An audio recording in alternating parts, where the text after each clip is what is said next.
sign and the current call, and then I'll hand over the session to you.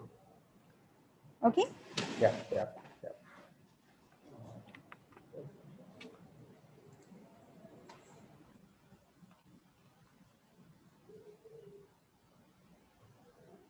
Just give me a second. Okay. So, hello everyone, and I'm Pranita. I welcome you all for today's session on IP strategy for grant writing. I'll briefly introduce Sign for those who are not aware about Sign. I'm sure most of you must be aware about Sign. So, Sign is a technology business incubator established back in 2004. Sign provides start to scale support for technology based entrepreneurship and facilitates the conversion of your research activities into entrepreneurial ventures. Uh, and Sign is also associated, along with this, Sign is also associated with various government program supported by various government program, DST, DBT, METI, and many more. So we have one such program with us from BIRAC, that is Biotechnology Ignition Grant, and I'll specifically and briefly going to discuss about this BIG grant. Since Sign is a BIG partner and responsible for execution of this grant, and this call is currently open for all the researchers, innovators, startups, faculty members. So I'll just briefly discuss about this call, and then I'll hand over the session to Chirag for the today's session. So this BIG grant is a grant in aid support, which provides financial support up to 50 lakhs for from ideation to proof of concept. And the call for this grant is open from 1st January 2021, and it will remain open till 15th February 2021. I'll repeat, the call will remain open till 15th February 2021, 5:30 p.m., not midnight. So startups, innovators, students, graduate students, faculty members, postdoc, PhDs, they all can apply for this grant. And if you need more information about this grant, please visit Sign website, as well as do contact us uh, uh, in case you are interested in applying for this grant. So in this context, we most of the time we receive various queries from applicants, like how should we, while writing this grant proposal, how should we address the IP section? And most of the time it happens that in confusion, applicant does not address this particular section about intellectual property, which is really important while reviewers are going through your applications, or when you are presenting to the panel members. They would like to know what all prior art search you have came across till now, and all sort of that information. So intellectual property is actually very crucial for startups, innovators, and researchers. However, most of the time we feel that it is distracting, expensive, and on the contrary, it's actually a distraction, because you want to concentrate on developing your product and take it to the market. Otherwise, someone else will do that. However, intellectual property is often most valuable asset for technology startups, and protecting it will give you a lot of advantage. For example, you can obtain a venture capital funding, because they'll be interested in IP based technologies, and of course you can prevent competitors while you are in the market.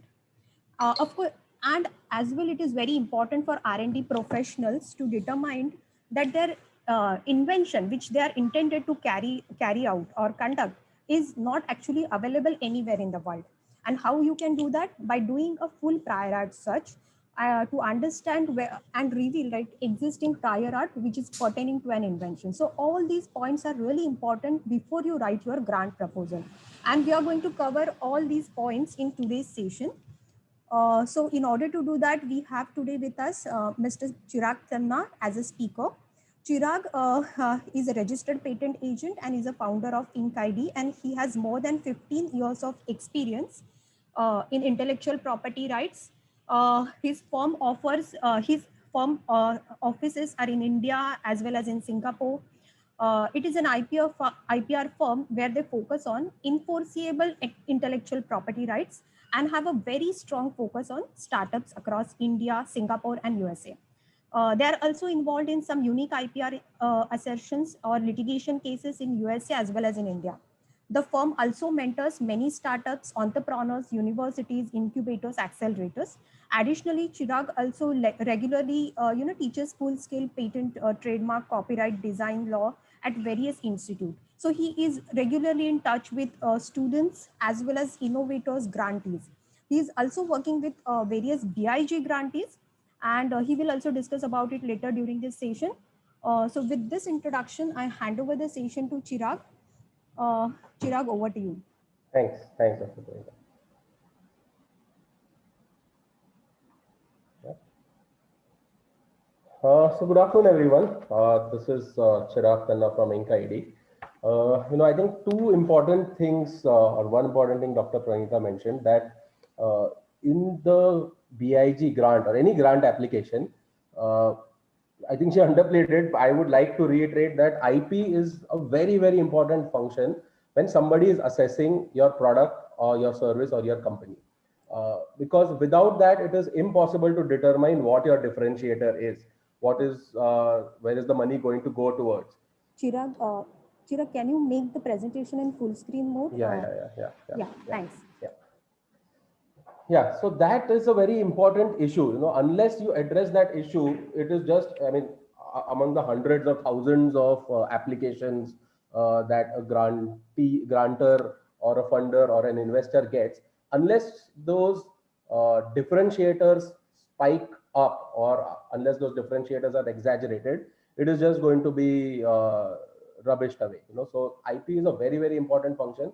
But however, another point Dr. Pranita mentioned was correct, that it is, as founders, there are multiple hats that you wear.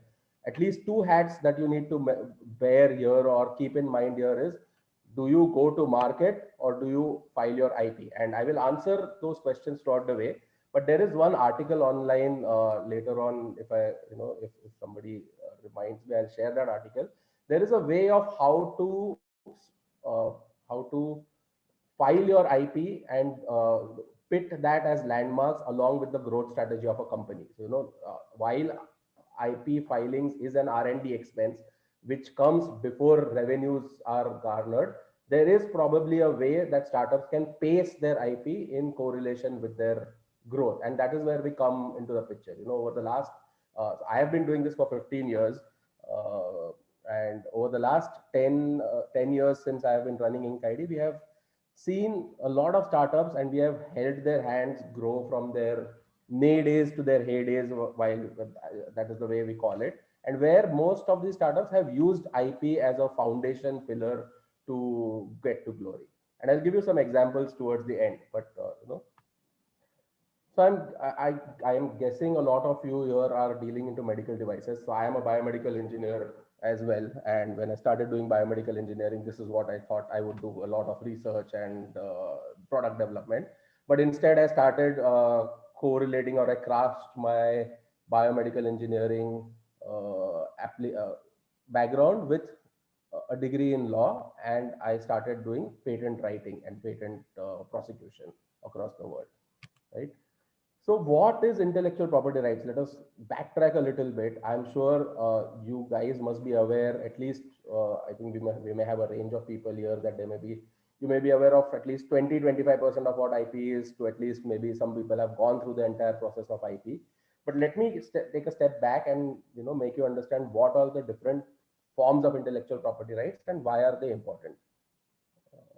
One second, yeah. Meanwhile, if anybody has questions, you can maybe type them in time to time. I'll try to read the chat and see if there are questions which I can address along the way. Otherwise, obviously, there'll be some towards the end. Yeah, I think there is one question already. I'll answer that towards the end. So, what is intellectual property rights? It is an output of the intellect, uh, which is converted into property by way of law. So the philosophy of any form of intellectual property right is this: you disclose your idea to the public, and in return, the state or that country gives you rights for a finite amount of time to exploit that idea. And there are different forms of intellectual property rights. This property has commercial value, which is why it should be given the same benefits and same the status as normal property rights. So what do you do in normal property rights? If tomorrow you want to go and buy a property, the first thing you go and check out that property, you see whether everything is good or not, whether it's suitable to you or not. Then you go and do the most important thing, that is a title search. You go and see whether the person who is going to sell you the property does not have any cases against him. That means that the person who is going to sell you the property has not sold it to anybody else. He is the sole and only owner of that property, and he has full rights to sell it to you. That is called title search in normal property rights. Exactly the same in intellectual property rights.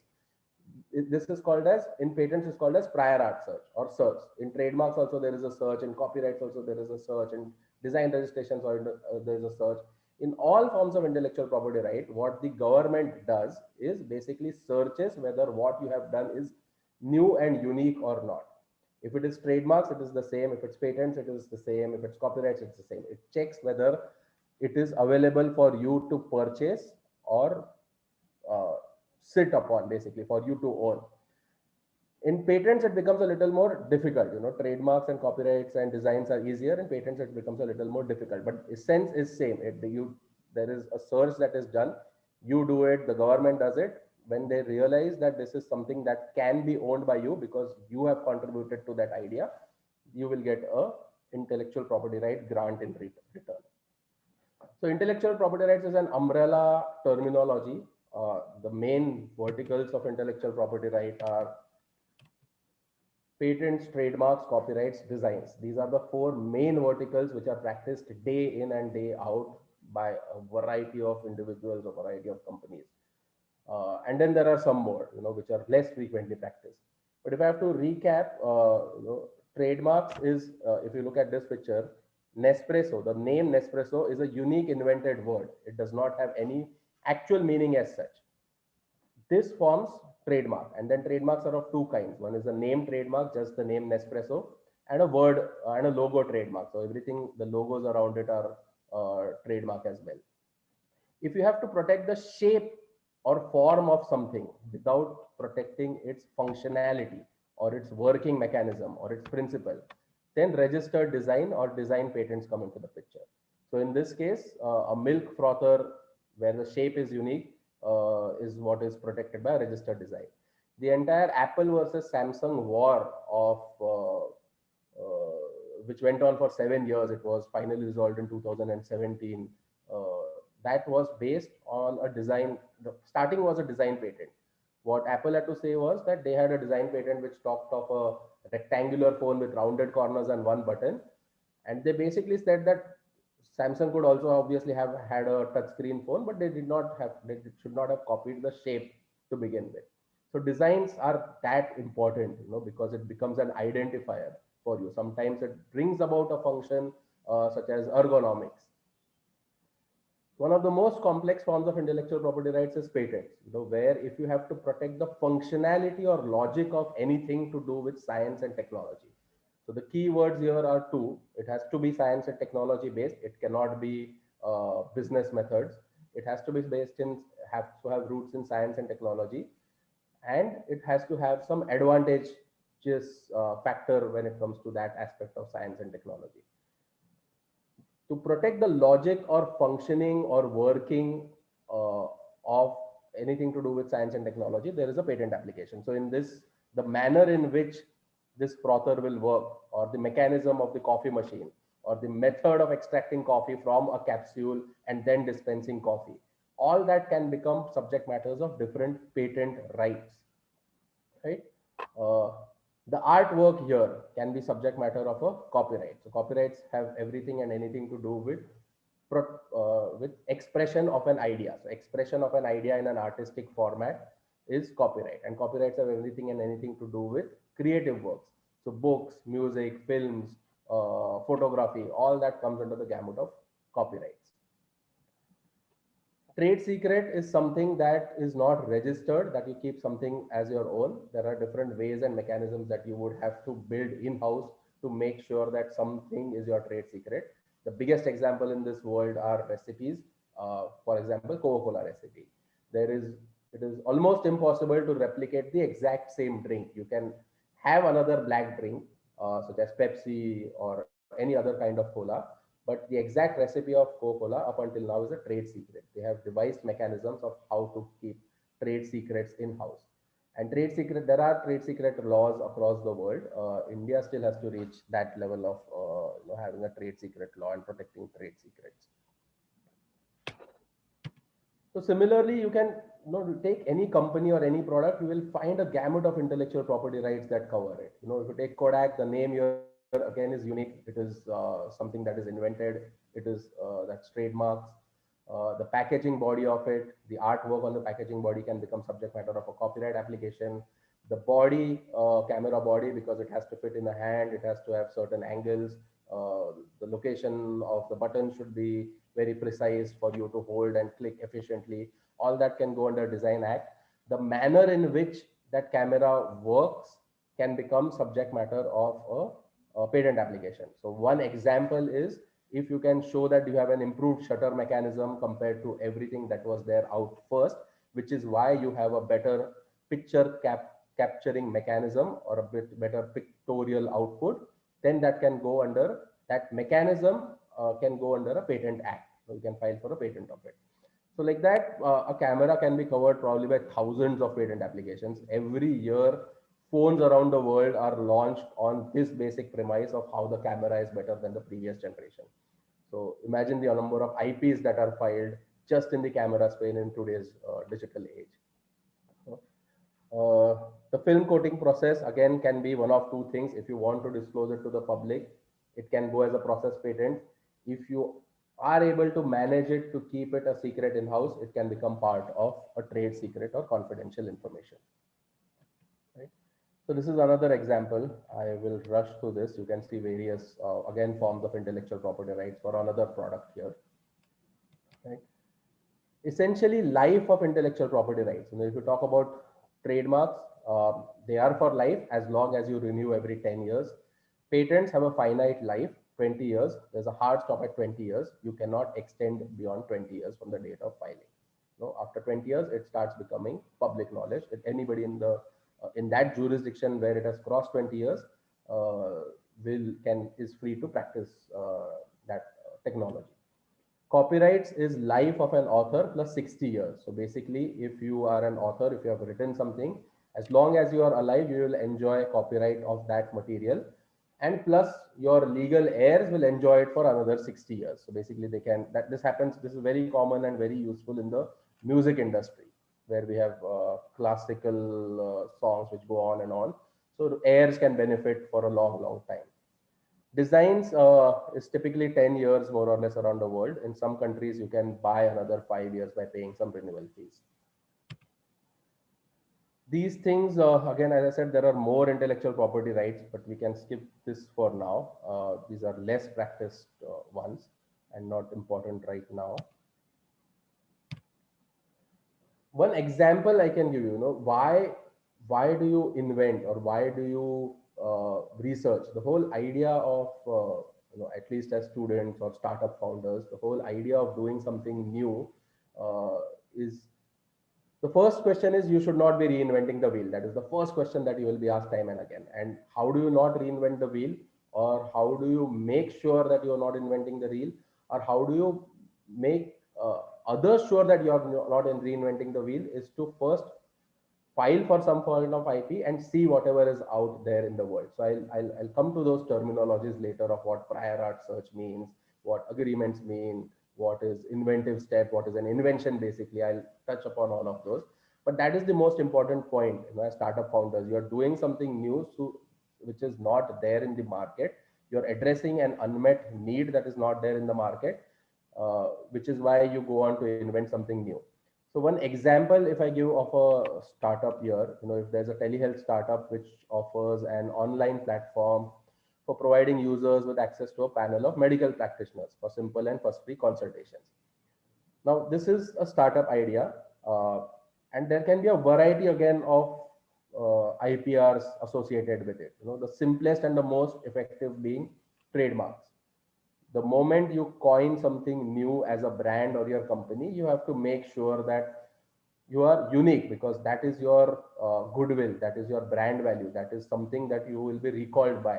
So for example, Ink ID, if you Google Ink ID today, you will not find anything except our presence. So it is a unique name. People identify us with that name. If you Google Apple and electronics, the only thing that in the world that you will get is iPhones or iPads or desktops. There won't be any duplicate. So that is the most essential, the most effective, and one of the more cheaper forms of or inexpensive forms of intellectual property rights. Again, going back to that idea, if there is an software algorithm there which provides a brilliant fuss free model of data transmission, then you can have patents there. If there is proprietary data there, then you can have there is a new mechanism which is provided by World Intellectual Property Organization, where you can deposit any of your databases or any different forms, and you get a certificate in return that such and such data was deposited with them on such and such date. Software codes can be protected by copyright mechanisms. Software databases also can be protected by copyright mechanisms. Brand I touched upon. The way your company functions, the human resource part of it. Now, all that is soft IP. There is no way to formally register it, but all that comes into picture once somebody starts auditing your company, or once somebody starts to look at you from buying your company. What are the clients that you have? What are the relationships that you have with those clients? What are those agreements that you have with those clients? All these are forms of informal IP. They don't fall under the buckets of patents, trademarks, copyrights, designs, but very, very important when a health of a startup or a health of a company is to be evaluated, right? And algorithms and logic, as I said, can be protected by patent applications, right? So if we talk about patents a little bit more, this is what a patent document will look like. Towards the left, you'll see a little more fancier US patent application. Towards the right, you will see an Indian patent application. Currently, everything comes in soft copy at the Indian Patent Office. You don't get hard copies of these things. Now, in patents, one of the more essential things that you need to remember is uh, what do you own? I told you that you disclose your idea to the public, and as long as that idea fits within the boundaries of science and technology, and as long as the patent office thinks that your idea is new and has some advantage which was not previously known to the public, they will award you a patent for it. Now, that's simplifying how patent works. But one of the key things you need to remember that you cannot own a broad concept of anything. For example, you cannot own data transmission as a whole. You cannot own flying as a whole. You cannot own driving as a whole. But what you can own is enablement mechanisms towards these items. So if you take flying, for example, you can own one way of how to make flights seamless, or you can own one way of how to fly a drone, or you can own one way of how to make takeoff shorter. So that is the difference between concept and enablement. You cannot own concepts, but enabling mechanisms towards that concept you can own, definitely. And this is again important because it helps us distinguish fact versus fiction. At least, I don't know, maybe once a day or little more than that, somebody asks me this question of uh, can we patent an idea? And although the simple answer may seem yes, the level of detail of that idea should be so thorough that any person who reads it should be able to go and build that idea on their own. So that level of detail is the distinction between fact versus fiction. So you cannot own fiction. For example, when tasers came out on television serials in the 1980s, uh, they were just ideas. They were just fictional ideas. You could not own a patent around it. But once, let's say, the police in the United States started making tasers of giving a 20,000 volt electric jolt, then you could own one way of making those tasers, right? So concept versus enablement, fact versus fiction is what you need to remember once you start writing a patent application. It has to have roots in science and technology. It has to have roots in uh, in reality, if you know, in the known laws of physics and science, you cannot you cannot write a new law of physics and science.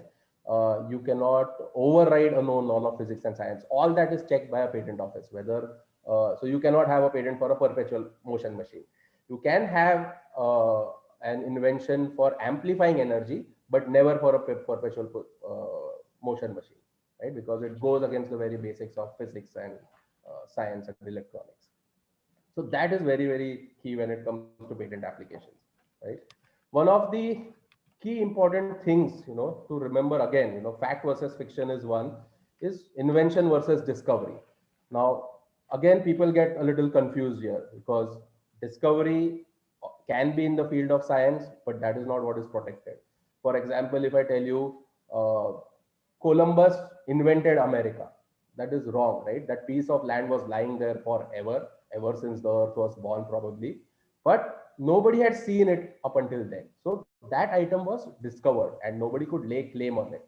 Similarly, radium. Radium was not invented by Madame Curie. She discovered, although she took painstaking time, effort, energy to discover that piece of item, and probably she lost her life for doing that, but she could not lay claim saying that this is my element. This was already there. She just discovered it. Invention is when you take multiple things together, join them together in such a manner that nobody else could have joined them together, and you get an advantage which is over and above those known items or the known parts. The saying goes this way, that the sum of its parts should be more than the parts itself. So there should be something more advantageous that was not previously known. And I'll give you a visual example also of what I am talking about and what is it that is examined by the patent offices. But invention versus discovery is very, very important to that clarity of mind should be there, because again, people will ask you, funders, investors will ask you of what is new that you have done and what is the advantage that you're bringing to the table, right? So three things that you have to have at the back of your mind always when you are talking about something new and inventive, and if you wish to have a patent around it, is these three things: problem, solution, and advantage. There should be a technical problem that you're addressing. There should be a technical solution, obviously, towards that problem, which is your input or your outlook towards that problem. And then there should be a technical advantage. All these things go in a patent draft. So whether you file a patent for it or not, but let's say even if you're talking from a grantor perspective, if you're applying for a grant, these are the three things that they want to see. What is the problem that you're addressing, how you're addressing it, which is where the solution comes in, and why are you addressing it, which is where the advantage comes in. Because everything, it boils down to this thing, that nobody wants to see you reinventing the wheel. You may be living in a jungle or in a cave for the last 100 years or the last 50 years, and you may have never seen the wheel, and you may think that it is the next, but the wheel has already been invented. The world will not sponsor you or give you money just because you haven't seen the wheel before. So the whole idea and these three things always have to be in the back of your mind, right? And so these three things basically tie up to how a patent office, any patent office in the world, assesses a patent application and awards a patent application. These are the three things that they check for, but they're called something different. I'll tell you what they're called. So this is a definition of the Patent Act. It can be a product or a process. It has to have an inventive step. These are the three tests. I told you about technical problem, technical solution, technical advantage. But basically, it ties down to, legally speaking, these are the three things. It has to be something new. It has to have inventive step, and it has to have industrial application. Now, having something new is very, very easy. You take two things, you join them together, and you can have something new. And there could be probably be an advantage to it, but that brings us to the second step of inventive step. If A plus B was known and B plus C was known, as I said, you're just joining two things here, A plus B and B plus C. And listen to this carefully. Nobody in this entire world has joined these two things together or three things together, A plus B and B plus C. They exist in literature, but nobody in the world has joined them together. You may be the first person to join them together.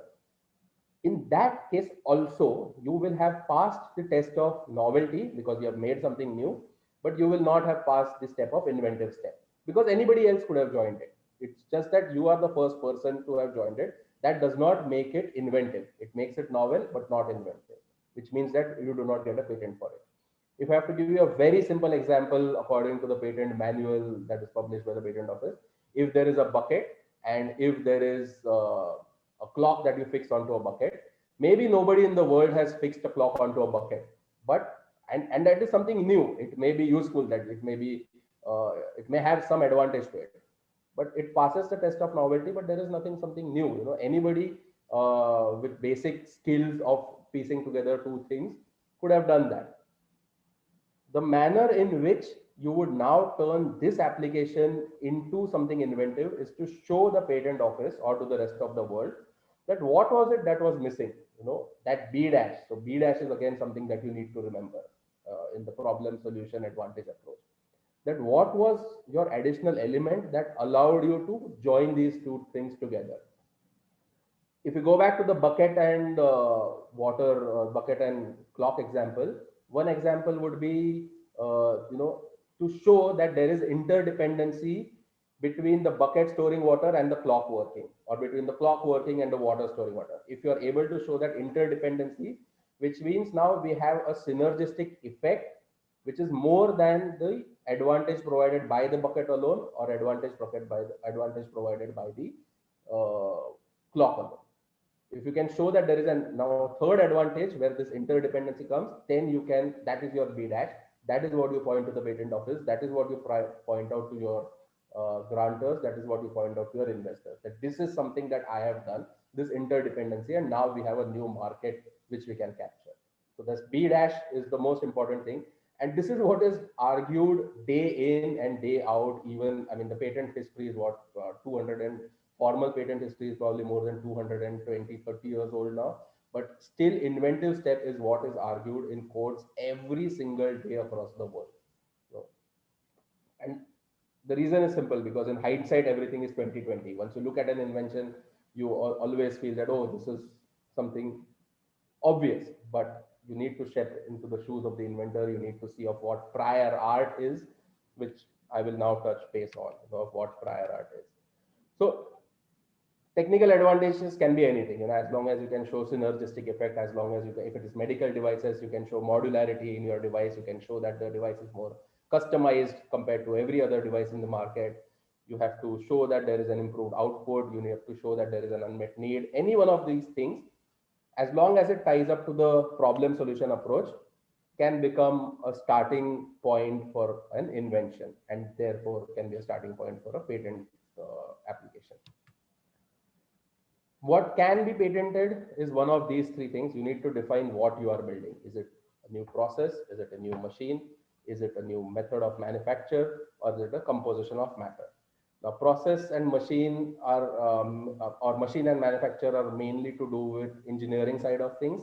Process and composition matter are mainly to do with biotechnology and life sciences and pharmaceutical and chemistry side of things, right? But essentially, this is what is protected. These are the four things that you can protect. And then the Patent Act talks about what cannot be protected. If you talk about medical inventions, methods of doing a surgery cannot be protected because they're a human act. There is no science that is involved in it. There is probably art involved in it. There is probably craft involved in it, but there is no science involved in it. The science is involved in building or using that, or not using that device, in building that device.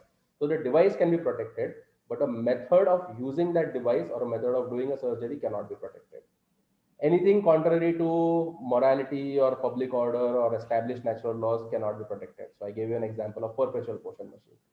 Established natural laws, it is against. You cannot have a patent around it. Anthrax, for example, contrary to public order and morality, cannot be patent protected by patent. There are many such things, but these are just some examples that I'm giving you. Why do you patent? Because so every invention, when it is converted to a patent draft, you write it is almost similar to a research paper.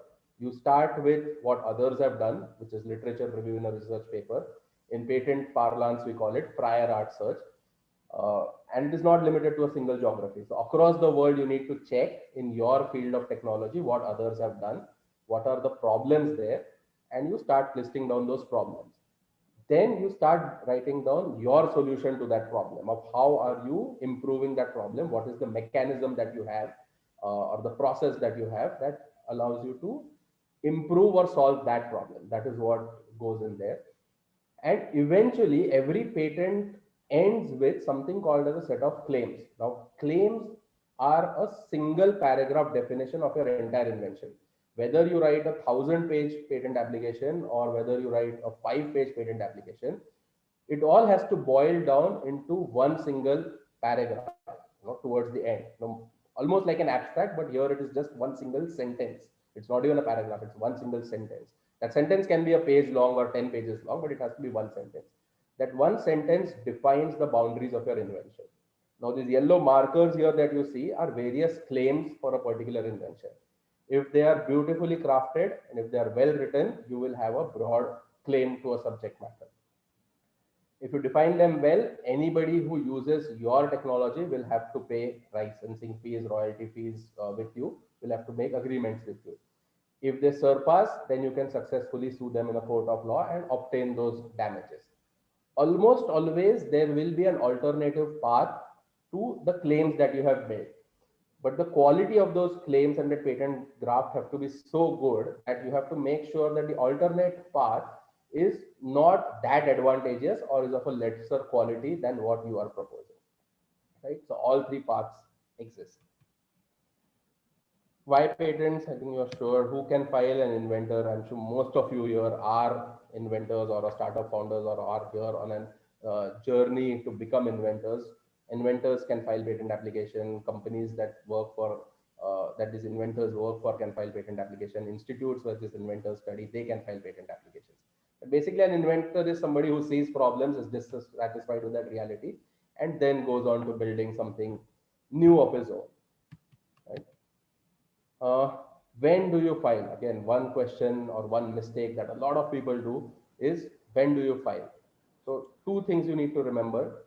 As long as you think that there is a plausible solution. Now, plausible is a very important word here again, as I said, because it should not be fiction. It has to be fact based. It has to be real to some extent, even if it is theoretically, even if you have not gone and built out there, because the patent office will never see what you have built. They will only check what you write in the patent application on the piece of paper that we write for you or you write and submit to the patent office, whatever that is. Uh, Chirag, Yeah, Chirag, this is Pranita. yeah, Chirag, can we move to this patent prior art search point yeah, yeah, because yeah. After in this, that thing, time of interest? yeah, Yeah. yeah, I'm watching it. So before any other disclosure, the patent application has to be filed. Even if it is your own research paper, it has to be filed after a patent application, because then your patent application serves as prior art for your own patent application. Right? So which brings about this fact of prior art. Now, what is this prior art? I told you there are many terminologies that you would need to remember here. Uh, Inventive step, novelty, patents, inventions, methods, all those things we touched on. Now, prior art. I talked to you about reinventing the wheel. How do you make sure you're not reinventing the wheel is by doing a prior art search. So in patent parlance, everything that is done up until now in that field of science and technology is called prior art. Yesterday's research is today's prior art for you. And that research can happen in any country. It may happen in Azerbaijan, or it may happen in Russia, or it may have happened in China, or it may have happened in the United States. But for you, it is prior art. So there are no geographical boundaries to prior art because science does not have geographical boundaries. Patents have geographical boundaries, but prior art does not have uh, geographical boundaries. As long as there is something published with a date stamp around it, it is prior art for you. It may be hidden in a museum or it may be written in hieroglyphics in an Egyptian tomb. As long as it is dated, it will still be prior art for you. So This is the most important thing that you need to do. Study all the prior arts. In research papers, the parlance that is used is literature review to see what others are doing in this field. What are the problems? What are the pitfalls? This is exactly what the in your grants, in your grant applications. This is exactly what your grantor also needs to see, that whether you have studied the lay of the land and whether you understand what is happening in the field out there, or have you just woken up today and suddenly decided to apply for a grant. So this is the most important thing. And there are many ways to do it. We have access to paid databases that charge tens of thousands of dollars every year, but there are a lot of free resources. This is one of them if you want to write them down. Patent Scope, where you can play around with everything. If you know a company, if you want to look at their patents, you can input their name. You can play around with names. You can play around with keywords. A lot of things. US Patent Office has their own. Every patent office in the world has their own database where they host their country's patent applications. One of the key or more freely available resources is eSpaceNet. This is European Patent Office's site, but it pulls data from almost all countries in the world. So this is a very good free resource to have if you want to search for what others have done or what is your prior art. So one example, if I have, this is one example, we just input the term diabetes in title and we got 15,643 results. And you can see everything there. Once it becomes public, you can see the title. Once you click on the title, you can see other things. You can see who has filed, when it was filed, where it was filed, the life of a patent. So if I click on it, you will get to see all these things. You will get to see what their claims, the one sentence definition of their invention is, whether you are practicing that invention or whether there is something more. All that you can analyze once you study such applications. One of the more important things, you will also be able to see filing strategy. Where all have these people filed? So prior art search is, this is what prior art search is all about. This is the Indian Patent Office site. Again, as almost all patent offices across the world, this is similar. You can play around with multiple things. This is what a typical patent application goes through. You file a provisional patent application. Hi, Chirag. Yeah. Sorry, could you also help with the keyword searching and some Boolean operators that people could use in searching? Okay. Can we do that towards the end? Can you remind me, because I will go from here to address the grant related questions, and then maybe. Oh, okay, Chirag. Yeah.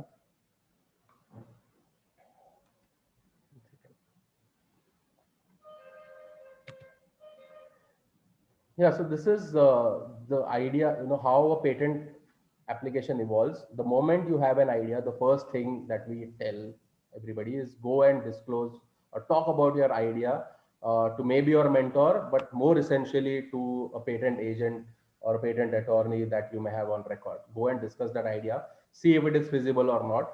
And if it is, within the next 7 to 15 days, you should file your provisional patent application. That is stage 2. This document is the most important document for all future filings around that application. So let's say you file a patent application today in India with the Indian Patent Office, and then you have 12 months to decide. You completely formalize your invention, and you have 12 months to decide where all do you need protection. Now that where all is also essential, because you would need to define markets. So if you make a laparoscopic device and you think US is a great market, at the end of 12 months, you will need to file in India as well as in the US. So you start defining your geographies. Now this 1 year period, we ask all our clients, to obviously define the idea more clearly, because at stage 2, you have just barely begun to define the idea. Stage 2 to stage 4 must be used to completely define the idea on paper as well as in real life. So we ask people to go out and test the market or test the product in the market, because the feedback that you get from clients thereon can help you in defining that inventive step that I explained to you earlier, right? After you file the complete patent application, between these two steps is when we do the prior art search. Sometimes we do that before the provisional as well, but ideally once you have defined exactly what you are trying to protect is when you do a prior art search. You hunt for everything that is out there in the world and see to it that at least on one count you are beneficial, or your technology or your device or your methodology is better on at least one count or beneficial on at least one count than what was previously known to mankind. Then the patent officers take it up for examination. We have already done our prior art search. The patent office will do their own prior art search. If basically we are on the same page, they will proceed to grant. If they believe that we are not on the same page, that they have a different opinion of our invention, then they will cite out those citations to us, that saying that based on these citations, we can, it does not seem that your invention is inventive. uh, and then the dialogue with the patent examiner begins, of where we try to figure out what is that inventive step and whether it will go towards grant or not. So that exercise can go on for 2 or 3 times between you and the examiner, and then if everything is good, it goes towards grant of a patent application. So this timeline, and this timeline is very crucial, and it is also time bound. Every step is time bound. Once you file a provisional patent application, there is no turning back. You cannot stop midway. You have to see it through, or you have to abandon it. There are no extensions. Almost always there are no extensions possible. It's a hard stop. So you need to pace your filing strategy along with your product development strategy, along with your funding strategy, if you want to have an effective company. Right? Uh, Again, one other question that I keep getting asked is difference between a provisional patent application and a complete patent application. So basically stage 2 and stage 4 there. Now, most of these things I have covered. I've told you that the first thing that you go and do is file a provisional patent application, but it cannot be fictional. It cannot be just a concept. That has to be an enabled fact-based disclosure of your idea. You need not have built the idea at this point in time, but you need to tell the patent office at this point in time what is the problem that you are solving, uh, the three things: the problem that you are solving, the solution that you are bringing to the table, and the advantage that it provides. This application is never examined. It is just kept with the patent office, probably locked away. Nobody ever reads it, nobody ever examines it, unless and until you complete that patent application. Within 1 year, if you complete the patent application with a set of claims, remember those yellow things, the pens that I showed you, the definition of your invention, once you file along with a detailed problem solution description, then the patent office will go back and check what was it that you had filed originally. And there should be the inventive step or the germ of that idea that should be there in the provisional application. Some latitude of expansion is allowed from provisional to complete specification, but it cannot be completely different. For example, you cannot start writing about a laparoscopic instrument and end up with some other kind of instrument altogether. So there has to be mapping. You can expand the scope, but the germ of the idea has to be the same. Chirag, Yeah. Chirag, just one thing I would like to need clarity is that how descriptive this provisional application needs to be. How descriptive is a sort of a metaphysical question, but it has to have these two things, the problem and solution. We recommend that it should be as detailed as possible. It cannot be fictional. So you have to disclose the idea in a lot of degree of detail. So as long as the problem is there and the solution methodology is there, it's a judgment call, but it cannot be fictional. That is what you have to remember. You have to show how it is technically possible or plausible. So Okay. enablement, basically, it has to show enablement. Okay, thanks. Another question that I keep getting asked, that where does IP fit in a startup's growth journey? This is how I have mapped out a startup growth journey. Uh, Starting from thought and logic, that was our stage zero, to the first patent or the provisional patent that you file, that is stage 1, to then starting to do around your business execution, because patents are not going to get you money. Execution of the business is going to get you money. To the final monetization. Now, monetization can be one of 2 or 3 things: somebody buying you out, a bigger company buying you out for multiples of times that you had invested, or you going on to become one of the Apples or Googles of the world and have an IPO and things like that. So the idea is this: to ward off competition. You start first, the role of IP is to show that you have done something cool, or you have done something inventive, or you have done something unique. There is a market that you intend to capture because you have done something unique. The second step, once you have a little more money and a war chest, the second step is to then ward off competition, to be a little more assertive and stop others from encroaching your field. And meanwhile, you also need to make sure that you are not encroaching onto somebody's field. Now, prior art search is something that I explained. In the next few slides, I will also explain freedom to operate, where this aspect of, even if you have a patent grant, you are in a real threat of infringing on somebody else's technology. That is another thing that grantors want to see, that that is not what will happen with you. Because if that happens, all your time, energy, money will be spent in defending lawsuits, and no one will be the wiser, right? So when it comes to grants and funding, it's all about money eventually. And there are three ways that a company or startup can make money. It can be a formal investment into your company, where an investor takes certain uh, stake of the company, and depending on how the company flows,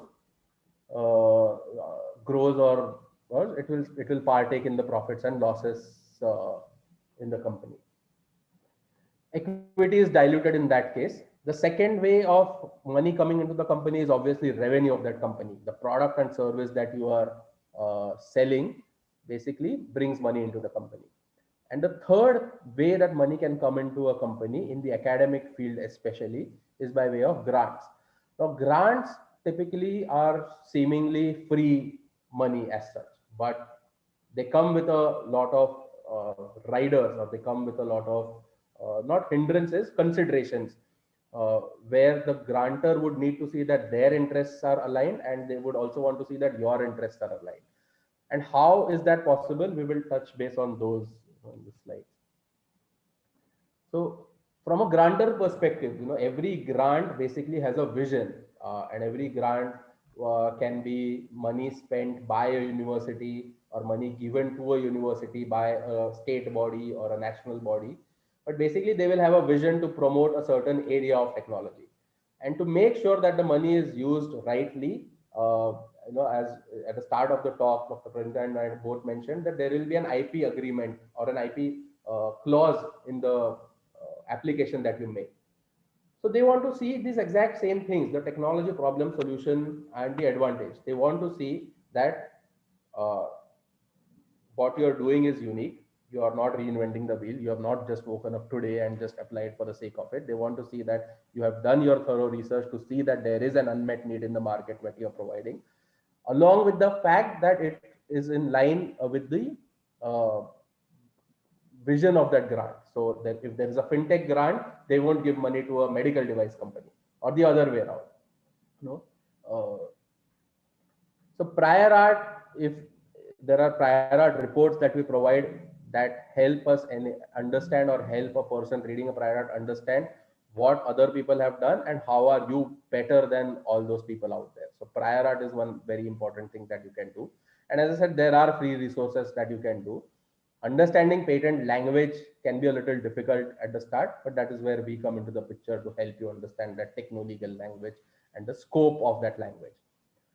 Second thing is invention. They would want to see whether you have filed for IP at all, or whether it's you're just in an ideation phase. So having across the world, whether it is India or whether it's a less advanced country than India, or even a much more advanced country, presumption of filing a patent is generally enough to convince investors and funders that there is something unique to it. Because let's say you file an invention, you come to somebody like me, we will make sure that at least one aspect is of that inventive step is highlighted, and we just don't file for the sake of filing. So presumption of filing is good enough to showcase to the world that there is something unique that you are doing, that there is an invention that you are harping on, or there is a new business method that you are doing. And the third, again, freedom to important. Now, these two things ensure that the prior art and invention ensure that you can get a patent for it.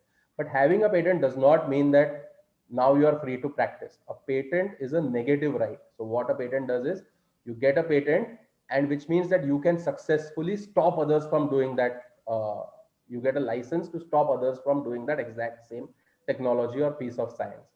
It is not a positive right. It is not a warrant from the government saying that now you are free to practice this invention. No, that happens when you do a freedom to operate search. But freedom to operate search is not, again, it's not endorsed by a state or a country. This is something that you have to do on your own with your patent attorney. Now, what freedom to operate does basically is this, if you are building product A, it may require a variety of components. Now, it checks whether the products that you are using, whether they are free from their individual patent rights or not. So if you're building product A, which requires product A may be your patent, product B may be somebody else's patent. If you buy product B from an open market, then there is no problem. But if you build product B to satisfy the requirements of building product A and product B is protected by a patent, then you are infringing on product B's patent rights. So freedom to operate makes sure that if there's a device that you are building, the components of that device are free to use, or there are no patents that would infringe when you go out to market. So 1 and 2 have one use, and freedom to operate basically has another use. And both, if you are building a company, they both should go hand in hand. If you're doing patents just for academic purposes or just to embellish your CV, then 1 and 2 is good enough. But if you are building a company, freedom to operate is very, very important. And basically, you use the same resources that I told you. Freedom to operate. Prior art search, you check for patent literature as well as non-patent literature. In freedom to operate searches, you only check for granted patents in that jurisdiction, which means that if you have a company which will operate only in India, then you make sure that you look at all the granted patents in that field of technology and make sure that you are not encroaching on their yellow fences or their claims that I mentioned, that I showed to you earlier. That is what freedom to operate does. And in patent parlance, this is one of the most expensive or most tedious exercises because every word needs to be carefully checked. Right. Yeah. Chirag, in BIG application, there is a question on freedom to operate. Okay, so is there enough freedom to operate for this particular technology? And if it is not, do you have a license for that? So could you just elaborate a little more on that? And after this, can we move to the examples of the academia involved in everything? Yeah. So from a grantee's perspective, also it is the same thing. You need to understand when you're applying for the grant that who will own the IP. In the most ideal scenario, you should own the IP. Who will be the inventors? Because if you're working for an institute or if you are a student of that institute, there is a possibility that the institute can own that IP.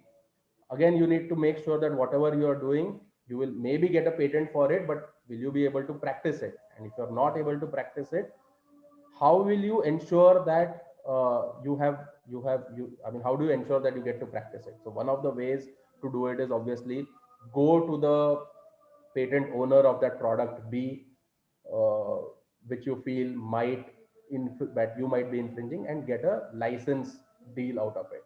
So there comes in agreements, and then there are various agreements that come in picture. So there are many examples, the interplay between student, university, funder, and industry. And there are many examples that can happen. If student A can work with university A and get fund from somebody else, all permutation combinations of students, universities, industry partners, and universities we have generally worked with. And all that can be resolved by effective communication and the correct licensing or correct agreement on record. The bottom line, because basically in a grant or a fund is this, that safeguards of both sides, grantor as well as grantee, needs to be protected. Licenses should be in place. So for example, if university is owning the IP and you're a student, you need to first make sure that you have a license of your own patent from that university. In a freedom to operate search, if you realize that there are certain technologies that you are 100% going to infringe on, you have to then make sure that you get licenses from those companies or those patent owners as well. So in licenses and out licenses, both kind of licenses, these are all anyways in licenses, have to be, you have to make sure that both these kind of licenses, whether they're required or not and whether they're sorted or not. And then the third kind of license is where somebody else wants to license your technology. Somebody else may realize that they want to sell your product. That is where another type of agreement or license can come in. Or somebody else may realize that in their freedom to operate search, your basic technology is being or is going to be used. That is when they will use your technology, and they will approach you for a license. So at least three different kind of licenses you need to be careful about when you start building a product. And similarly, when I mean all these licenses are essentially a form of agreements. Once you have licenses, they are converted into agreements, and this is the different kinds of agreements to address all of that. All permutation combinations that I showed you here, they are all addressable as long as there is, as I said, there is effective communication. As long as you know what student A wants, what university wants, what the grant wants, or the investor wants, and what the industry partner wants.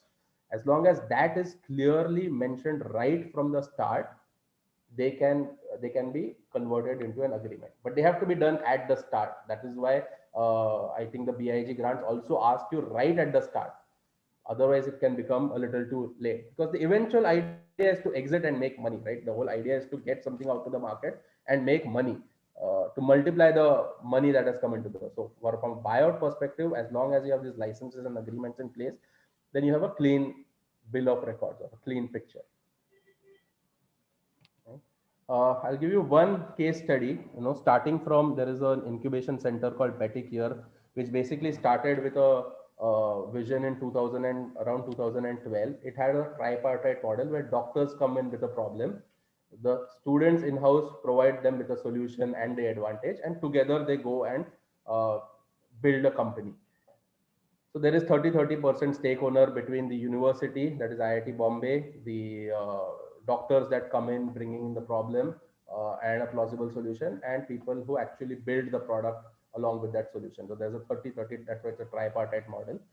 One of these companies is IU Devices, which is a big grantee. The way they started was they filed for an initial patent application, the provisional patent application, when they thought that they had something useful to do with. So IU Devices, basically what they do is they have a connector which converts a normal stethoscope into a digital stethoscope. So when I mean digital, it can be in one or three things.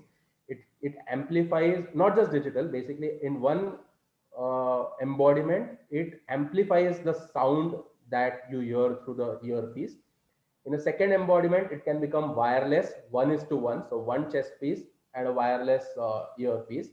And in the third embodiment, it can become one chest piece and multiple wireless pieces. Very useful in training sessions. Very useful also in today's day of quarantine, where you want to stay at a safe distance from your patient. So IU Devices began with that idea. Interestingly, we came across a very crucial patent early on in our prior art research by Echo, where we found that the claims of Echo were pretty broad. The device that Echo was building was very different, but their claims were so broadly written that it was definitely, we were infringing as well as we had nothing inventive. But we spent the 1 year, I mean, IU Devices guys spent the 1 year, and we handheld them with every step of that iteration to make sure that they have something advantageous. We filed for a patent application towards the one of 1 year after studying all these prior art applications. We did an FTO search for them when they applied for their big grant. They are awardees of this big grant. And what happened at the one of 1 year is we filed, because it's a consumer device. We wanted obviously to capture the entire world, but that comes with an expense. But eventually we managed to file this in 63 countries. And because we spend a lot of time, as I said, that I've been saying we, because I have been involved in this from the start, because we identified that eco patent, because we identified other prior art, because we made sure that our invention right from the start has an advantage from everything that is out there. And also we made sure that it is free from encumbrances, meaning that from other hindrances, such as freedom to operate. What happened was, within 1 year of its filing, in almost 63 patents, now this patent is granted.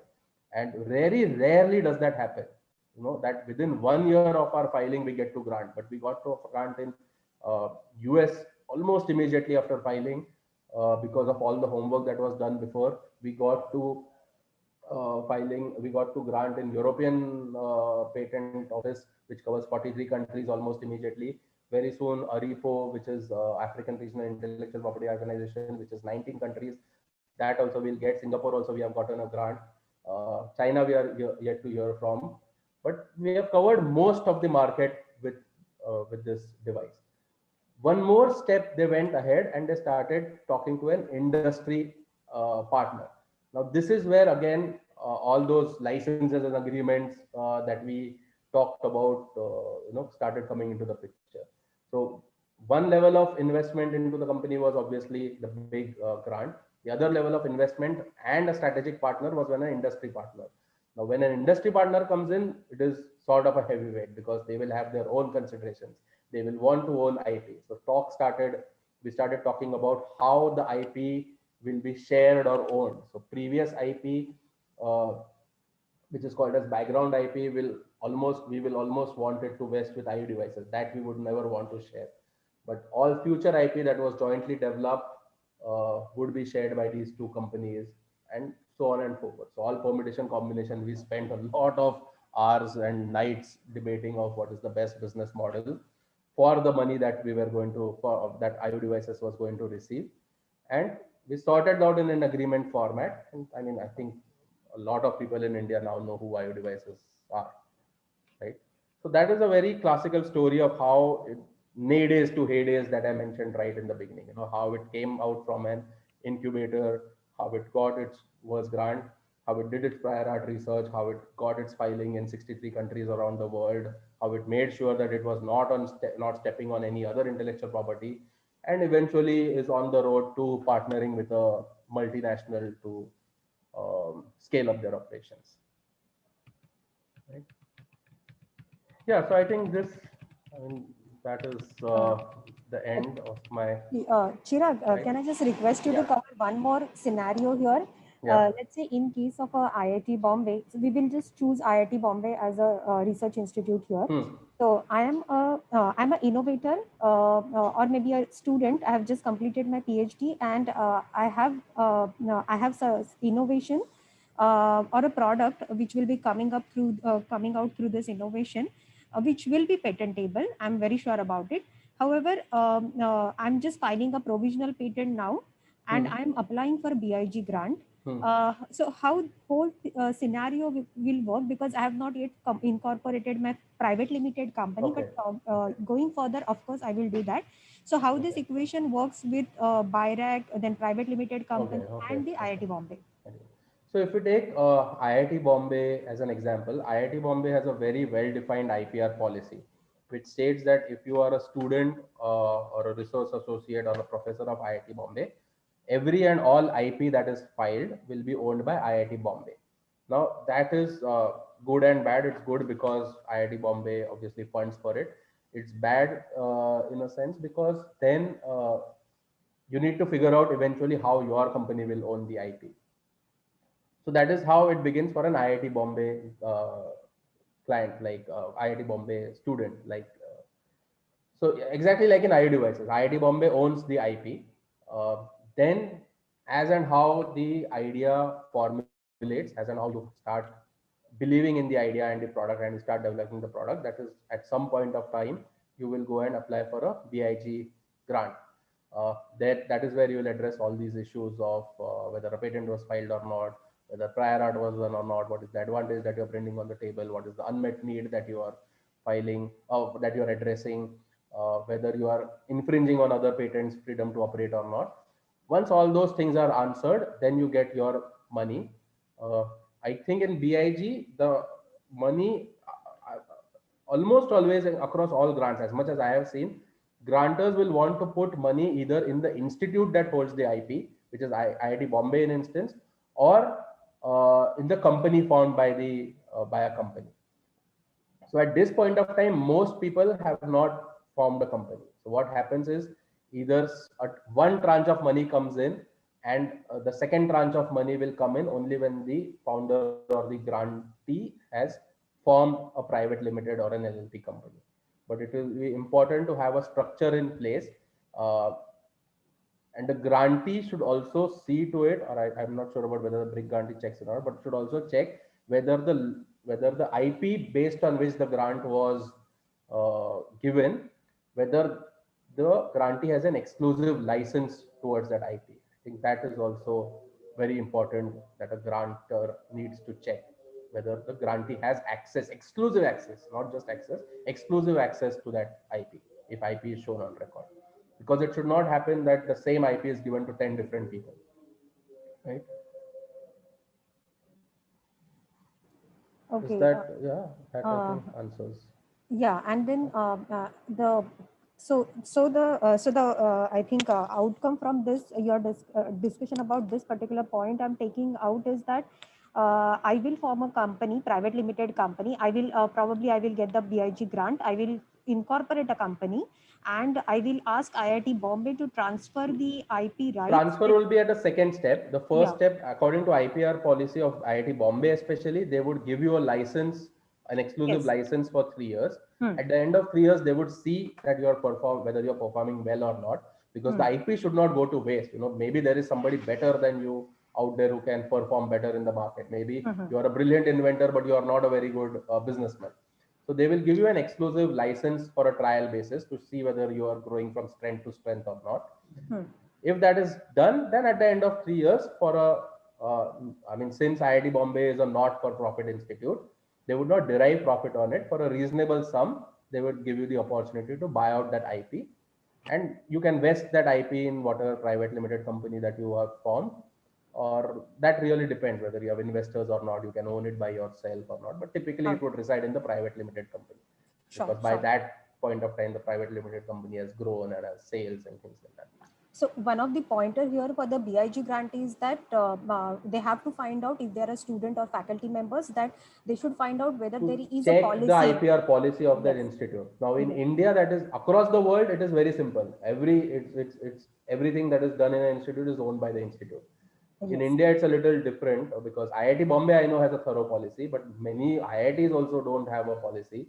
People are free to do whatever they do, but we are in the process, especially under this new AICT rules and digital innovation things and all those things. Sure. Every institute will have an IPR policy. The first point is to go and check your IPR policy. So Chirag, there are a few questions Yeah. people I'm are just seeing putting them. in the I'm just chat seeing box, that. and Yeah, yeah. yeah. So what I'll do is like I'll take these questions, do answer this question, and towards the end, if some time permits, we will also try to address the keyword search for Okay, okay, five okay, minutes or so. okay. Sure, sure. So on this line, there is But one I'll have to. question. Yeah. So one question which I remember is that whether the IP should lie with the individual or it should lie with the startup or Hmm, private hmm, hmm, limited company. hmm. In this case, what is the role of? No, which are we starting from the first question, or is this a No, separate question? no, just This is since, your question, okay? yeah, no, no, So, no, this is actually a question which was in chat box, but since you were answering this, I thought I'll ask you this okay, question. okay, okay. So eventually it depends on the investors. Investors will always want it to vest with the company. And there are various examples because they will not want it to be individually. As long as there are no investors, I would recommend that hold it in your personal name. Because there are many reasons around for it, because you don't know whether it will be that specific private limited company that you would get investment in. What if the investor does not like the name of a private limited company when he's investing? So then that transfer becomes double transfer becomes difficult. So as long as there are no external parties or there are no co-founders who would haggle around it, I think it should be best that they own the owner should be an individual. At a point of time you start having co-founders who have equal equity shares, or you start having investors, then it should vest with the private limited company. And one of the biggest examples of this is and the only person in the world who has done this effectively is Mark Zuckerberg. Mark Zuckerberg today also, even for such a big public limited company, he owns a substantial stake, because for every IP that he sold back to the company, he took some class 2 voting shares and control of the company back, even in a public limited company, Okay. because everything was filed on his name first. Rakesh, would you take a few questions from the chat box? Sure. I'm looking at the Q&A box now. Yeah, it's there in front of me as well. Yeah, Chirag, would you like to take any The first questions? one, Okay. in the case of the university student idea turning into a startup, what is the role of the university? The role of the university is to, if they own the IP, is to assign it to you. If the university, in case of the university student idea, and obviously the role of the university is to support you. If there is a incubator like Sign, is to support you throughout till you fly away. The patent, the second question is the patent of core technologies in the name of individual should be, yeah, that I have already answered of how it should be. Second question is Himali. We had applied for provisional patent application 2019, did not supply within the 1 year. Uh, within the 1 year. If the deadline was, so for Himali, if the deadline was after March 2019, all deadlines are off the table right now because of this COVID-19 pandemic situation. You can still file with a small petition with no fee. You can still file for it, but international filings may not be possible because the date for that international filings may have lapsed. So you can, the best way would be if India is a market, we use the pandemic situation and file, but otherwise file a fresh provisional patent application as soon as possible. We are DIPP certified startup. I believe we get, yeah, there are schemes. We are also startup certified. To be very frank, yeah, they are there. I mean, there is reduction in government fees as well as reduction in professional fees as well. There is one question by Ashish Anand saying that many times patent not drafted well or not granted in desired country and then subsequently, yeah, and then subsequently detailed patent is filed. In what condition possible objection? If it is your or of our own patent as prior art already published before our current patent can be addressed. So if it is the same family of patents, your own patent will not be your own prior art.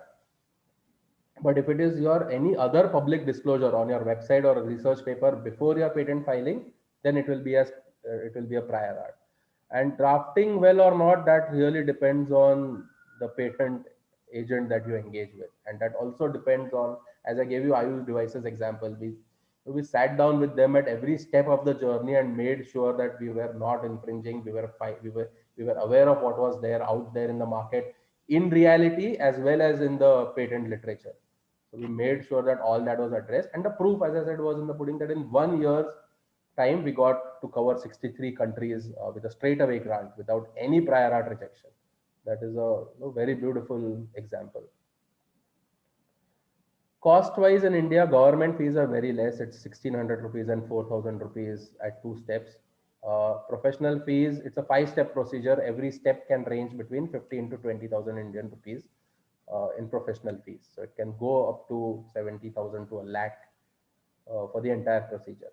But the first 3 steps are in 1 year, the next 2 steps. So it's in branches. It's not all at one go. Gaurav Gerard has asked, when should we file the provisional application? As soon as possible. I've given that example. Most grant funding scheme take also the release of funds. Should we file the application? Filing an application should never be a function of funds. You know, it should always be a function of when the invention is made. Almost always there will be people who are working on same or similar technologies, and it is shown through history, right from when the telephone was invented to right until Facebook and Twitter was made. There has always been two people across the world, at least two people across the world, working on the exact same idea, and that is what leads to patent litigation. So filing should never be a function of funds or grants. It should always be a function of when the invention is conceived. If I have already published an international research paper, you cannot. You cannot file for a patent application after you have published an international research paper. It's almost impossible. I mean, it's just impossible. The only thing that may happen is nobody discovers it and you can still get to a grant, but it will be an empty grant. You know, somebody, if anybody discovers it, your patent can be invalidated almost immediately. Varad has asked, if you buy product B from open market, can we also automatically use the trademarks in our marketing? That is a little tricky. May or may not. Really depends on how they want their product B to be placed, whether it's a light label product or not, whether they have policies on how their trademarks to be used. So there would be a little more digging to be done there. Radra has asked, the first claim among the long list of claims to be the longest and very crucial. That is correct. The first claim, which is called an independent claim, it's almost always it's the first claim, but these are called independent claims. They don't depend from any other claim. is the one line definition of the entire invention. So if you have to read any patent application across the world, if you pick up any patent application, don't read anything else. Directly go to claim one, and claim one will give you an entire description of what the boundaries of the invention are. Chirag, on this line, there could be more than one independent Yeah, claims. there could be. I don't want to get into that, but that's why I said the first claim, 100%, is the broadest definition of the invention. Other independent claims may not, almost always are never that broad. So, first claim is what the entire story is. Okay. There is a question. Can you share insights on service as a product and ways to IP? Service as a product is very difficult. I mean, not possible, not possible to IP because it is does not fit in the parameters of science and technology. But if an automated product is built on how to automate that service, maybe. But as a service model, it cannot be because then it becomes a business method. Where did it go? How long does it take from filing a first examination after publication to first report or patent? Uh, Today in India as well as anywhere else, it takes up to 2.5 years, sometimes lesser.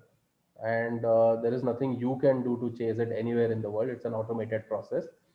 Uh, India, Singapore, US now have a fast track program. You pay extra fees to the government and they will make sure that you get to a decision within 1 year, basically.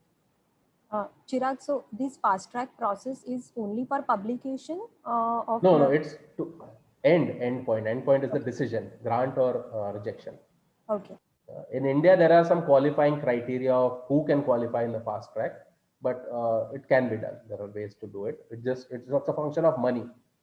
You need to spend money officially, not unofficially. Okay. How long does it take from filing a first examination? Okay, that's what. After patent, how do you know who is using with your knowledge? That is a thing that you have to keep a track of. There is no other way to do it. You have to make sure of who is using your IP.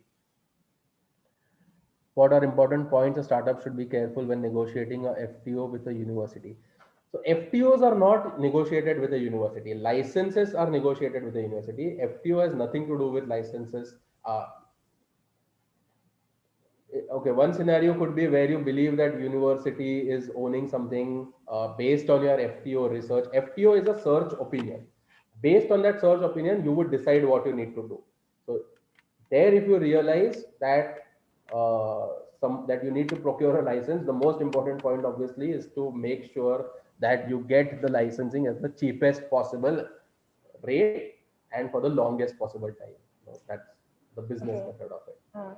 Chirag, just one question here is that if I am applying as a startup company, private limited company, Yeah. and I want to, then I came to know that there is a restriction for operating because there is one patent exists with, let's say, some sort of one faculty from institution. So in that case, I have to get the license from the institution, that particular institution where this faculty is employed. Is it? The applicant is the institution, right? No, let's say I am the applicant for some sort of a grant, and I am a The startup patent. private limited Yeah, company, yeah. and I would like to use this particular work of that patent. The patent lies with the faculty member, which is employed by certain institution. Yeah, so then it is no, so then it is up to the faculty member. There is no role of the institute there. Okay. Okay. Whoever owns the patent is the eventual. There will be no role of the. Okay.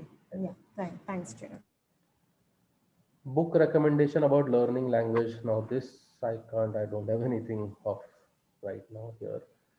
How to select a good IP attorney? Again, a very metaphysical kind of question, but make sure that the attorney has experience and if you like, if you take my example, if you I always if whenever people ask me this question, there is the WIPO link that I showed in prior art research. There, if you put in my name, you will see all the international patents that we are filing. Now, if you understand some patent language, some at least, then you will be able to see the kind of language that we use, the kind of claims that we draft, whether they are broad or not. That's maybe a little bit, but at least you will be able to see the areas that we cover. Now, for example, if I go around telling town that I file a lot of medical, biomedical device and software inventions, but if they do not reflect on that WIPO site with my name around it as the agent on record, that means that I am probably not very good, or probably I'm not doing a lot of filings, and probably I'm lying. But that is one way. But the other way is to make sure that the attorney sits with you and understands your invention. Very often, including in IIT Bombay, what happens is, while the drafting is still okay, when it comes to replying to examination reports, there's so many attorneys on record, even at IIT Bombay, who will just push the entire analysis onto inventors, and inventors have no idea, because all these questions here are about how do we understand patent drafts. When you are comparing your patent language to somebody else's patent language, to assess prior arts, novelty and inventive step, it is almost impossible. So we never push that burden onto inventors, because we know how to read that language. So you should make sure that the attorney speaks to you and understands the invention and sits down with you, basically. Cost of filing provisional, I think I've explained this earlier. Is there any possibilities to reuse or claim abandoned because of in-house problem? Is there any possibilities to reuse or claim? You can always refile an abandoned patent as long as it is not published. If it is published, the story is over. If it's not published, you can always refile. The only risk that you run is somebody else may also have done a similar thing. You need to do a fresh prior art search. Is it safe to launch a product while having published? Yes. I mean, it is safe as in it's not a choice. The moment you cannot wait indefinitely till you get a patent granted. You need to, the moment your provisional patent is filed, you are free to disclose it to the public. Patent filed in the name of inventors, how can be used for private limited company if any one of the inventors start a startup individually, if all three are not the partners? Uh, a patent is an equal undivided right, which means that if three people own a patent, just one person without the other two's consent cannot start or use that patent application, cannot sell that patent application, cannot even sell a portion of his stake on the patent application. So if I, X and Y own a patent application, Y cannot go to Z and say that I will put your name as Z instead of Y, you give me 20 lakh rupees. That is not possible. Without mine and X's signature, Y cannot do that. So it is an equal, undivided right. That is the terminology in the Patent Act across the world. I think Chirag, the question also I think is that one person is the inventor, and other two are not, and he goes and starts another. No, so another inventors have no right. First thing, I think terminology wise, we need to understand what is happening here. Inventors are never owners. Inventors are just humans, and has to be humans who are credited with the idea, who are credited with the solution to the problem. There is another concept in patents. I mean, patents has two things. Either it's an applicant and an inventor. Inventors are just humans. Applicant can be anything. Applicant can be, and inventors can be many. Inventors can be 1, 2, 3, 5, 10. Applicants can also be 1, 2, 3, 5, 10. They can be companies, they can be institutes, they can be individuals, they can be startups, whatever, But all rights are owned by the applicants. Inventors have no rights in the patent application. So, Yeah. so Chirag, in this case, so there are three inventors. So they are inventors and they are applicant as well. In this case, then the rights One will of belong them, to all three, equal, all. undivided, all three. One person cannot just go on and start on its own. Other two can stop him and sue him for infringement. Yeah, so I think Vivekanand, we have answered this your question that if the inventors are all inventors are applicants, yeah, applicant list, then all of them will be. I mean, the patent rights will belong to all of them. I think with this we have almost done with the questions, Yeah. and we are almost towards the end of the station. So do you still want to touch base that keyword search? Yeah. So what exactly? Because the keyword search is an entirely different. Maybe if you could, maybe if you could just, since you are sharing the slide, your slide from your side, If you could just go to Google and just show one or two things on, if it is possible. Yeah, it is. No, no, I have an entire thing on keyword search. I just need to see what can I show. So there's an entire 2 day subject matter that I teach as prior art Yes, search. yes, of course, I understand. So no, I'm just trying to see if there is some slide there, if that I can share to show quickly. On, yeah, prior art search.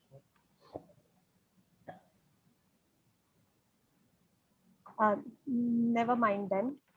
So there is. I'm just trying to if there is if there's a slide. No, there's a slide here. I can just show Okay, all those examples on the slide without sure, sure. Okay. having to wait for internet and all those things. So uh,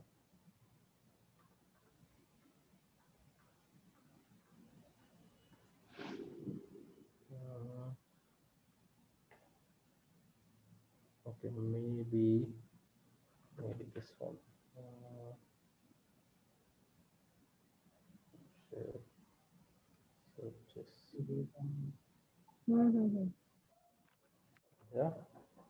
So these were some examples that I shared. I shared few that on eSpaceNet, uh, in the title or title and abstract basically, or title, abstract and claims in paid databases, you can put in different keywords. So one example was where we put in the term diabetes, and we found out 15,643 results using the term diabetes in the title, and all those terms are highlighted.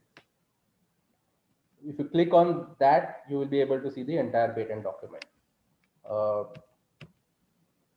Now, if you take this as an example, that there is a shovel with an elongated handle. So this is keyword search. The most essential form is to look at, you define what your invention is. So define various formats of your invention. So one way, let's say if it's a shovel, you define what your invention is. That is, it's a shovel. You define the ingredients of that invention. So ingredients means the construction parameters or the constructional elements. So a shovel may require these three things. There has to be a handle, there has to be a shovel head, and there has to be a shovel head which is attached to the handle. So that is what we use these three things as search terminology. And in prior art search, we figure out, this is how we form a prior art search. We figure out whether there are any patents with shovel head. There are probably 3 patents which have shovel head. XXX we have marked. There are 4 patents which have handles. And then we start now adding elements to it. Is there any patent application with a grip around it? There is. Is there any patent application with a rubber grip around it? Not just patent application, any sort of literature. Then we found that there was one patent application. Uh, then we check for aluminium handles, things so on and so forth, till you find at least one aspect which was not done by anybody previously. So here we found out that there is a shovel head which is made up of a neck leading up to a blade. Now that neck region, maybe it has some technical advantage. As long as we can show that there was advantage and there was no shovel in the world with a blade and a neck leading up to that blade, then we can have a patent around it. Okay. So, I mean, these are different examples, Yeah, but fine, yeah, Chirag. I mean, yeah, thank you so much. sure, sure. So I think important thing is that keywords which we should be aware while doing the search. And sometimes if we are not really skilled in this, the way is to like approach any patent attorney, agents, to get their help, professional help in this, to find out the existing prior art search. Okay, so thank you so much, Chirag, for Thanks, such a thanks for wonderful the session. opportunity. Yeah, I mean, you have touched upon almost all the points which great. we discussed. And from grantees, I mean, applicants' perspective, BIG grantees' perspective. And of course, I mean, they all must have surely loved it. And with this, I just wanted to inform all the participants that this particular recording of this particular session will be available on the YouTube channel, Sign YouTube channel. So please like, subscribe Sign YouTube channel, and we will also share the. If anybody wants have any particular question which they feel that it did not get answered during this session, please do write to us. We will forward them to Chirag, And they can contact me directly if they want. That's not a yeah, problem. Any sure. point of time or day or night, it's not a problem. Sure. So if and if you want to get in touch with him as well, do write to us, do write to him as well. Okay. So thank you. So